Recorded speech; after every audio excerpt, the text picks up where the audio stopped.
Imagine a community. Just draw a big circle, and that's the community I'm talking about. Somewhere within that circle, you've got maybe at the center the church, and there are many other things like, let's mention the school within that community. 70 or so % of the Zimbabwean population is rural. Politicians know if you want votes, you go rural. Somehow Christians, we miss this part that when we want to evangelize, we are focusing on urban areas. You find that in rural areas, the population is sparsely populated, but there's lots of people. At the same time, there are very few churches. If anything, you have cults that are dominating. Some of them are those which you have children below the age of majority, 14-year-olds being forced into marriage. So in our orphan care programs, also the rural areas happen to be places where there are many orphans, because grandparents who have retired or who are looking after their grandchildren because the parents died of HIV are mostly in the rural areas, because it's not expensive to look after the children. It's also not expensive to live in that environment. Now, in urban areas, people continue to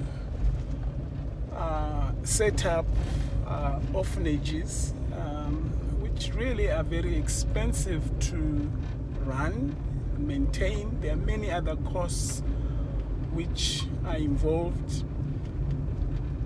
The challenge being, once you set up an orphanage, it's not easy to get it funded continuously. You have to have a church, a donor, somebody who's committed, because I know people drive issues of sustainability projects and things, but at the moment in my country, things are difficult. I mean, it's not easy to have a sustainable project where you can say we'll raise enough to maintain this orphanage, or a project that is profitable, that will generate enough. At the moment, maybe it will happen in the near future, but at the moment it's not possible. So if it's an orphanage, it will need constant, predictable support continuously. Remember the community, this big circle, there's a church somewhere, there is a school, and within that whole place there's all these houses, huts, whatever, all over the place. So what is it that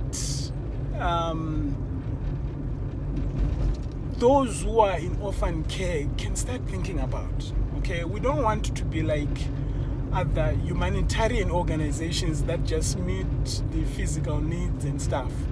But at the back of our minds is evangelism also.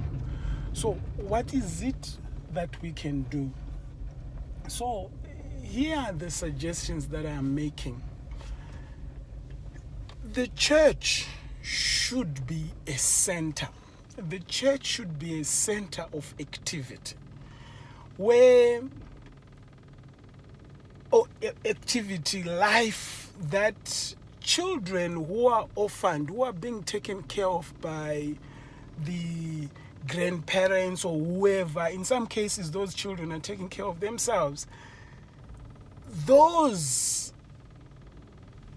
Particularly the church, you need good leadership. So anybody who wants to invest in that kind of a setup, first of all, to make sure that the local church has good leadership, okay? And not just inward looking, but that they are concerned about the community as a whole. And then, so you want to make sure that the children in that community, particularly the orphans, that you know that at that place there's an orphan, that place there's a widow, that place there's whatever. So instead of building an orphanage at the church, what is needed is to strengthen the families within that community, give them capacity to be able to take care of the orphans. So what do? Remember the strong church leadership, visit all those homes. They have a clear documentation. How so and so, there's this one, and there's this one, and there's this one. So what do? We make sure that the church, it's a center of information. It's a center, when I say center of information, that there is maybe computers that are solar powered that can access the internet. Okay? It's a center of sports. So children who want to play sports or who just want to play, they go to the church. It's a center of spiritual counseling, mentoring, life skills. It's just a place which is a safe place. The children just come to that place because it's a safe place. There is everything offered there. It's a center where there is a feeding program. People can come and they are fed. I'm going to say people, I mean children. They come there, they are fed. So they come because there are many all these activities happening at the church. Good leadership and all these programs are part of the church.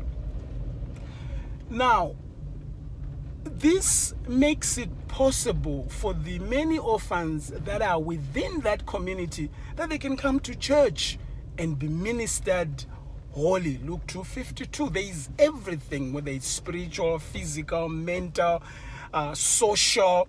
They are taken care of that way. So they are reached so if, let's say, a church is going to have visitors that are coming from the US, short-term teams. So if they visit, because that church has good leadership, there's all sorts of activities happening at the church, VBS can be set up at the church. So those visitors have an opportunity of ministering to children at the church. Okay? So, and then the school, remember the school? The church leadership, strong leadership, can talk to the school and create a relationship. In Zimbabwe, it's still possible to go to schools and talk about Jesus. So, create a relationship with the local schools and say, look, headmaster would like to, with your permission, come and give 10 minutes talk thrice a week at the school assemblies. So, local church, access to the school to talk about Jesus to the children. Clear, organized program that runs through all the 3 terms that the school has, with proper talking to the school. remember the teams. So the teams that are coming can build a library for the school, can, if funds are available, sink a well, build the, what do you call it, the toilet facilities for the children, or put up some play things at the school. The motive being so that the visitors have an opportunity to minister to the children. The church has an opportunity to minister to the children throughout the year, because now there's a relationship that is established. Okay, we are meeting the needs of the school. It might even say, no, we want to have this relationship. There is very little building or anything that is done, but what is done is that some kind of a scholarship fund is set up in a rural area to fund 100 school children, 50 school children, 20 school children. The fees are not very expensive. In the rural areas, I'll be surprised if they are more than $50 for 3 months. So for $200 per year, it's enough school fees to send a child to school. So, but once you do that, it's important to commit to take that child all the way. These ups and downs where money is available, then is not good. So once you support a particular child, it's important to take them all the way. So, relationship, church and school. Remember, there is a play center at church. There are also whatever play activities. It's so that the relationship between the school and the church continues beyond a visiting short-term team. Now remember, there are orphans within the community, and the church leadership knows about them. The church leadership talks to the school and say, oh, they so and so, we would like to continue to support so and so, so that they go through school. Please note that it's known that particularly for girls, if they don't go far with school, they get married very early in life. That's why we have these cults marrying these girls at 14-year-old, 12-year-old, 16-year-olds, because that's all. In some cases, they're actually forced into marriage, some kind of trafficking, I think. So now, look at this community. Look at the visitors who are visiting this church short term. Look at what is happening to the orphans. School needs are met. If they are hungry, they know where to go. If they feel unsafe, they know where to go. If they just want to play, they know where to go. Okay. The other thing the short-termers, the church can do is to put up wells, where you have this pump, because water is always a big issue in communities like that. Is to put up wells. So what happens? There is clean water within a certain distance, because it's not a good idea for children going distances to go and get water, sometime for the school and sometime for home use. So that the church and the visitors can also include industry within the country, where, because remember of the strong leadership, they are driving the issues within their community that, look, we need water. It can even mean storage tanks, and so that we want that children should not go distances. And please note that you can even go further and have these tanks or the wells that they are on a high area, and water is then by gravity pushed to certain areas, and that allows again easy access for water. The gospel is being preached. The church is having an impact within the community. Orphans are cared for, okay? They're not stigmatized, they are cared for. They are part of the school, part of the community. They can come to the center and feed. And you have strong church leadership that follows through, that tracks what is happening. Because the grandparents may not have the strength to be running around parenting their grandchildren properly. It is also important that there is some kind of mentorship programs that should happen. So usually for those children who are getting older, it's important to start thinking about spiritual mentorships, and the support the church can give.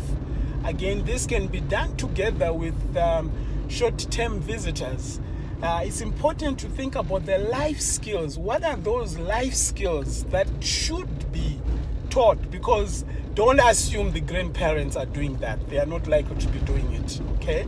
So life skills, okay, which can be many. Some can be practical, but some of them can be just to be able to add money, just to learn not to be entitled, but to learn to be responsible young people, okay? There is no issues of transitional housing when you are talking about rural areas. It's an issue in urban areas. In the rural areas, I mean, there is land, so a property can be built, small hut house can be built for the young person at their grandparents' home, okay? Then career development, what are they wanting to do? And I'm talking about these young people, the orphans, what is it that they can do, okay? There are those who are academic, who will be able to do well and go to higher schools and tertiary education. It is important that those are identified and supported fully. There are others who are really technical. They can use their hands well, so support them to go to technical training, go to whatever. But it should make sure that these young people's careers are being developed. They are being helped to continue so that they can earn a living for themselves. Some of them will have agricultural minds, so train them, send them to foundations for farming, send them to wherever they can learn the skills, animal husbandry, taking care of chickens and things like that. The church plays a central role in all this. They are important in making sure that this is happening. We cannot run away from the church support. That's where the mentorship comes in. I mean, I'm hoping that this will have been built way back when they are still younger, that there is a family within the church that says, so and so belongs to us. Grandpa and grandmom may be looking after them, but look, we are your mentors, okay? So the church is supporting these young people so well that everything is organized. I think when we do that, so we are strengthening families, we are making sure the gospel is reaching out to the rural folk in a way that is organized, that is targeted. And look, there are widows in those communities, and before you know it, they are seeing that there's something happening at this church. They're just not talking, they are living the life of believers. Thank you.